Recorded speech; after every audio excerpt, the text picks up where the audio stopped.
જય દ્વારકાધીશ મિત્રો, વેકેશન દરમિયાન હું ધ્રોલ ગઈ હતી. ધ્રોલ છે ત્યાં અખંડ રામધૂનનું આયોજન હતું.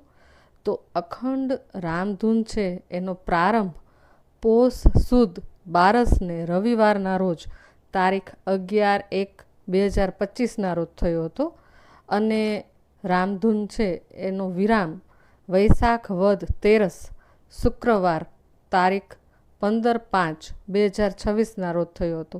તો આવું સરસ મજાનું આયોજન ચાલી રહ્યું હતું.